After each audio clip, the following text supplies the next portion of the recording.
Oke, coba bayangin skenario ini. Kamu lagi duduk di ruangan wawancara yang super menegangkan. Di depan ada papan tulis kosong, dan boom, seorang pewawancara teknis senior dari perusahaan impian kamu baru aja ngasih soal algoritma. Jantung mulai berdebar? Pasti. Buat kamu para calon developer, data scientist, atau analis sistem, momen ini emang bisa bikin keringat dingin. Tapi tenang aja, di sesi pembahasan materi kita kali ini, kita bakal bongkar habis rahasia seputar algoritma dan kompleksitas. Kita bakal ubah materi ini jadi semacam buku panduan andalan kamu buat naklukin wawancara teknis itu tanpa harus pusing sama jargon akademis. Nah, ngomong-ngomong soal wawancara, apa sih yang sebenarnya dicari pewawancara? Disinilah banyak banget kandidat bikin kesalahan fatal. Mereka mikir, yang penting kodenya jalan. Padahal, nggak sama sekali teman-teman. Bikin kode yang sekedar bisa dijalankan itu gampang banget. Pewawancara kamu tuh ibarat lagi berburu. Mereka nyari solusi yang paling absolut, paling luar biasa, dan pastinya paling optimal. Mereka pengen lihat gimana cara otak kamu ngebedah masalah dan milih jalur yang paling efisien, bukan sekedar jalur pertama yang kebetulan lewat di kepala kamu. Biar persiapannya matang, ini dia 5 agenda utama kita hari ini. Pertama, rahasia lolos wawancara kerja. Terus, kita bahas kompleksitas, waktu melaman ruang. Lanjut ke notasi Big O di dunia nyata, 4 strategi algoritma utama, dan terakhir, buktikan keahlian skalabilitas Anda. Yuk, langsung kita mulai. Oke, kita masuk ke bagian pertama. Rahasia lolos wawancara kerja. Rahasia pertama buat survive di sesi wawancara yang bikin deg-degan, itu bukan tentang seberapa banyak baris kode yang bisa kamu hafal, nggak sama sekali. Kuncinya adalah ngebuktiin kemampuan kamu buat merancang, menganalisis, dan mengevaluasi algoritma. Pewawancara itu pengen ngeliat langsung gimana proses berpikir kamu secara real time, dan ujung-ujungnya semua itu bermuara pada satu hal pokok, efisiensi. Atau bahasa akademisnya, kemengkusan. Ini tuh semacam standar emas buat menilai kode kamu. Di dunia nyata, sumber daya komputasi itu mahal banget. Jadi kalau kamu bisa merancang algoritma yang super efisien buat nyelesain masalah mereka, kamu nggak cuma bakal lulus tes, tapi kamu juga ngebuktiin kalau kamu bisa hemat waktu dan uang perusahaan. Lanjut ke bagian kedua. Kompleksitas, waktu melawan ruang.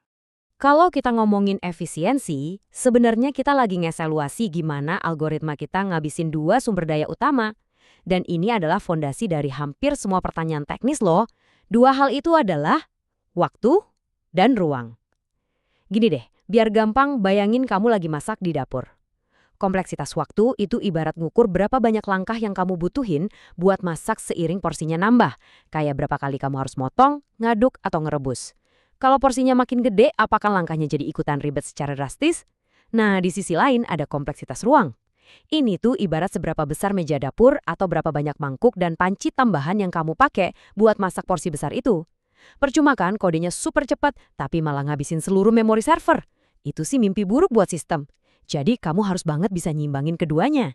Masuk ke bagian ketiga, notasi Big O dunia nyata.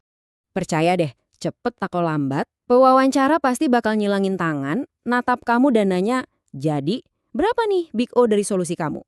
Secara formal ini namanya analisis asimptotik. Istilah ini lumayan keren ya buat diselipin biar kamu kedengeran pro di depan senior interviewer. Tapi pada dasarnya, Big O ini dipakai buat ngelasifikasiin kinerja algoritma saat ukuran datanya membesar sampai gede banget. Pewawancara nggak peduli kode kamu jalan secepat kilat buat 10 data doang. Mereka cuma peduli bakal hancur nggak nih kode kalau tiba-tiba dihajar 10 juta data.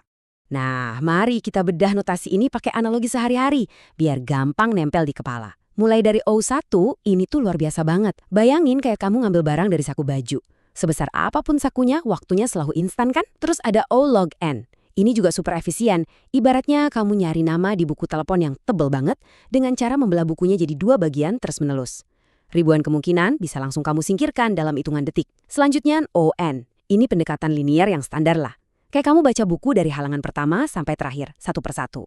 Tapi hati-hati, kalau kamu udah masuk ke ranah ON kuadrat atau bahkan O2 pangkat N, wah bahaya. Ini tuh ibarat ngecek kecocokan ulang tahun setiap orang dengan semua orang lainnya di satu ruangan pesta atau nebak kombinasi berangkas secara acak. Di dunia pemrograman, solusi ini bakal bikin aplikasi kamu freeze dan pengguna pasti pada kabur. Dengan nunjukin kalau kamu paham perbedaan ini, pewawancara bakal tahu kalau kamu ngerti betul apa yang kamu tulis. Oke, masuk bagian keempat, 4 strategi algoritma utama. Tahu soal Big O itu baru setengah jalan. Setengahnya lagi, Kamu harus tahu gimana cara mecahin masalahnya. Nah ini dia 4 senjata utama yang wajib ada di sabuk berkakas kamu saat ketemu papan tulis. Pertama, brute force. Ini simpelnya, cobain aja semuanya, secepat mungkin. Cocok banget buat nemuin solusi awal yang cepat sebelum kamu mulai optimasi. Kedua, divide and conquer. Punya masalah raksasa? Pecah aja jadi kecil-kecil. Selesaikan, terus gabungin lagi. Ketiga, strategi greedy. Ambil aja keuntungan terbaik yang ada persis di depan mata kamu saat ini juga. Langkah demi langkah tanpa perlu mikir kejauhan. Dan yang terakhir, dynamic programming. Nah ini pendekatannya jauh lebih tenang dan elegan. Ngapain coba ngitung ulang sesuatu yang udah pernah kamu hitung sebelumnya? Simpan aja jawabannya, ingat-ingat, dan pakai lagi nanti. Ini tuh bener-bener menghemat waktu secara masif dan sering banget jadi strategi andalan buat meluluhkan hati pewawancara. Dan terakhir, bagian kelima, buktikan keahlian skalabilitas Anda. Di akhir sesi wawancara, pas kamu naruh spidol di meja, ingat ini. Kamu nggak cuma lagi ngerahin baris kode, kamu lagi ngejual sebuah solusi bisnis. Jadi, poin krusialnya adalah kamu harus nancepin 3 kata sakti ini di kepala mereka. Optimasi, skalabilitas, dan manajemen memori. Jelasin kalau kode kamu udah dioptimasi buat kecepatan. Tegesin juga kalau algoritma kamu tuh punya skalabilitas tinggi. Artinya programnya nggak bakal tiba-tiba ngos-ngosan pas harus memproses data raksasa di hari peluncuran. Dan yang nggak kalah penting, yakinin mereka kalau kamu sangat peduli sama manajemen memori. Karena ini kritis banget buat aplikasi modern yang sumber dayanya terbatas. Kalau kamu bisa nyampein ini, kamu udah ngebuktiin kalau kamu mikir layaknya seorang engineer sungguhan. Jadi setelah kita bahas tuntas panduan wawancara ini, pertanyaannya sekarang berbalik ke kamu.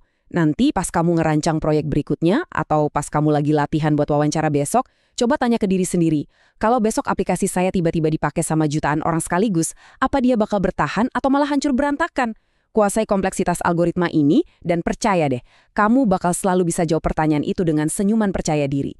Makasih ya udah ngikutin sesi pembahasan materi kali ini, selamat berlatih dan pastinya sukses terus buat wawancara kamu berikutnya.